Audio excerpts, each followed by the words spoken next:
आप देख रहे हैं डीडी न्यूज पर। इस वक्त अब हम बात करने वाले हैं वोटर लिस्ट के शुद्धिकरण अभियान की, यानी एसआईआर की। तकरीबन 20 साल के बाद चुनाव आयोग पूरे देश में मतदाता सूची के विशेष पुनरीक्षण यानी एसआईआर कराने जा रहा है। आज प्रेस कॉन्फ्रेंस के जरिए चुनाव आयोग पहले चरण के तारीखों का ऐलान कर सकता है कुछ ही देर में। बताया यह भी जा रहा है कि पहले चरण में 10 से लेकर 15 राज्यों में वोटर लिस्ट का रिवीजन हो सकता है। जाहिर है कि साल 2026 में कई राज्यों में विधानसभा चुनाव होने हैं, तो उसी की तैयारी के मद्देनजर यह बड़ा अभियान होगा।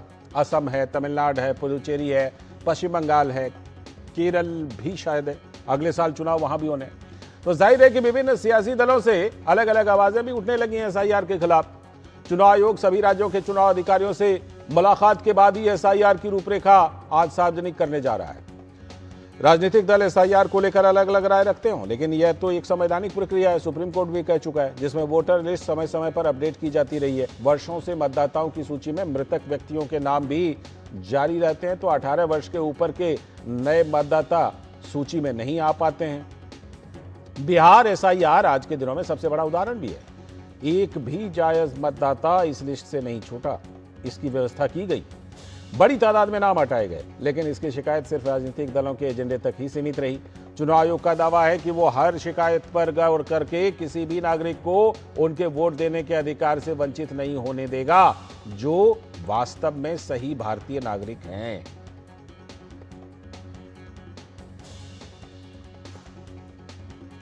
लेकिन एसआईआर का विरोध भी हो रहा है। आरजेडी के नेता मृत्युंजय तिवारी ने चुनाव आयोग को अपने निशाने पर लिया और कहा कि चुनाव आयोग निष्पक्ष रहे। अगर सरकार के पक्ष में काम करेगा तो विपक्ष उसका प्रतिकार करेगा। चुनाव आयोग को निष्पक्षता से देश में चुनावी प्रक्रिया पूरी करनी चाहिए।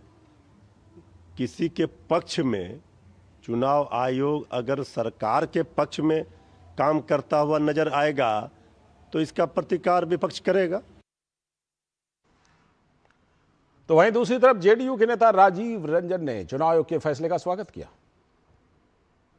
देखिए, भारतीय निर्वाचन आयोग का ये स्वागत योग्य निर्णय है। एसआईआर ने बिहार में शानदार काम किया। एक मैराथन प्रक्रिया के बाद अब मतदाता सूची में विपक्ष ने जितना भी कोहराम पहले मचाया हो, लेकिन आखिरी मतदाता सूची पर बोलती सबकी बंद थी। पूरे देश में एसआईआर कराया जाना चाहिए और उद्देश्य बिल्कुल साफ है। कोई भी अवैध मतदाता इस सूची में शामिल नहीं हो, वैध मतदाता का नाम नहीं छूटे, और बखूबी एसआईआर ने इसे अंजाम दिया है। और इसी पर जेएमएम के नेता मनोज पांडे ने कहा कि तानाशाही सरकार संवैधानिक एजेंसियों के जरिए जनभावनाओं के खिलाफ फैसले को थोप रही है। देखिए, इस तानाशाही सरकार अपने संवैधानिक एजेंसियों के बदौलत या उनके मार्फत ऐसे फैसले लागू कर रही है जो जन भावनाओं के अनुरूप नहीं है, उनके विरुद्ध है। हम तो एसआईआर का विरोध कर रहे हैं, हर स्तर पर विरोध करेंगे, लेकिन फिर भी अगर ये तानाशाही सरकार अपने फैसले पर अडिग रही और चुनाव आयोग के माध्यम से एसआईआर की घोषणा होती है तो जो इनके मंसूबे हैं कि एंटी बीजेपी वोटर्स के नाम को बड़ी संख्या में डिलीट किया जाए या उनको इलेक्टोरल रोल से हटा दिया जाए, वो मंसूबे हम पूरे नहीं होने देंगे। तो राजनीतिक दल अपने हिसाब से विरोध कर रहे हैं, लेकिन जब कुछ मांगा जाता है ठोस कि बताइए सुप्रीम कोर्ट में या कहीं भी चुनाव आयोग के पास, तो कुछ दे नहीं पाते हैं। बहरहाल आज चुनाव आयोग इसका ऐलान करने वाला है पूरे देश के लिए। हमारे साथ जुड़ रहे हैं हमारे सलाहकार संपादक विनोद मिश्र जी, हमारे साथ जुड़े हुए हैं इस पर बात करने के लिए। विनोद जी, कितने अप्स एंड डाउन्स, कितने ऊंच नीच हमने देखे। सुप्रीम कोर्ट में मामला गया, वहां से हरी झंडी मिली, आज फाइनली चुनाव आयोग इसका पूरे देश के लिए ऐलान करने जा रहा है। इसको एक अच्छी शुरुआत, एक अच्छी बात कहेंगे, क्योंकि बिहार में सफलतापूर्वक हो गया। लाल जी, अगर हम आम लोगों की भाषा में कहें और आम लोगों के शब्दों में कहें तो एक सवाल तो मेरे मन में भी है कि क्या ये देश है या धर्मशाला। हाँ, अगर ये देश है तो देश के नागरिकों को वोट देने का अधिकार है, और वो देश के नागरिक कौन है, ये चुनाव आयोग को लिस्ट बनाना है। इसी को शुद्धिकरण कहते हैं। अगर जो लोग मानते हैं धर्मशाला है कि जो आया गया राम जो भी आ रहा है वो सारे लोग उस सूची में रहते रहेंगे सालों साल, उसके चलता रहेगा इस तरह से सूची पे, और फिर यही लोग जो है इस सूची पे सवाल उठाएंगे जी। तो फिर तो चुनाव आयोग के लिए एक एसआईआर एक बाध्यता है। ये 20 साल के बाद पूरे देश में इस तरह के जो अभियान है, जो एसआईआर का जो सघन पुनरीक्षण आप कहते हैं कि वो एक शुद्धिकरण प्रक्रिया है, उससे ज्यादा कम कुछ नहीं है। लेकिन जब से बिहार के ये एसआईआर को लेके इस पॉलिटिकल पार्टीज ने अपने अपने तरीके से इसकी शुरू की, आवाजें उड़ाने शुरू की, सुप्रीम कोर्ट तक आए, पार्लियामेंट से लेकर सड़क से संसद तक हंगामा किया, तो वो एक तरह से लोगों में भय पैदा किया जी।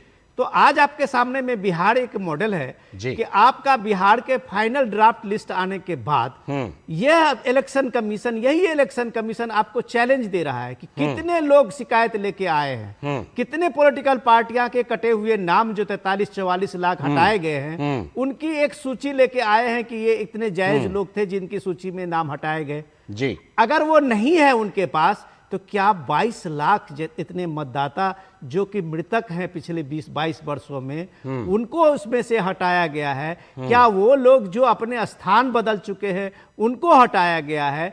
क्या उसमें जो 4 लाख से ज्यादा जो नए वोटर्स जुड़े हैं, क्या यह प्रक्रिया करना ये इलेक्शन कमीशन का अधिकार नहीं था? बिल्कुल। तो आज आप जो गुमराह करने की कोशिश कर रहे थे, वो बिहार के एसआईआर जो है वो एक पुख्ता किया है कि एसआईआर का काम करवाना सुप्रीम कोर्ट का एक संवैधानिक अधिकार है और अब चुनाव आयोग का अधिकार है। और वो आज जो ये ऐलान होने जा रहा है, जो प्रेस कॉन्फ्रेंस है अभी थोड़ी देर बाद विज्ञान भवन में, मुझे लगता है कि एक बड़ा, आप कह सकते हैं कि शुद्धिकरण की प्रक्रिया में वोटर लिस्ट का एक बहुत बड़ा अभियान होने वाला है। बिल्कुल, बेशक ये बड़ा अभियान होने वाला है विनोद जी। और जैसा कि हम देख रहे हैं कि ये जो पूरी प्रक्रिया, इसका सब लोग अपने अपने हिसाब से विरोध तो कर रहे हैं, लेकिन ये भी बिल्कुल साफ है बिहार वाले मामले से भी कि सुप्रीम कोर्ट ने कहा था केवल 15 लोगों का नाम दे दो ना, हम रोक लगा देंगे। हाँ, और उसके बाद पूरा 1 महीना दिया, एक नाम ये लोग लेकर नहीं आए, लेकिन नैरेटिव अभी भी जारी है, उस पर कोई फर्क नहीं पड़ा।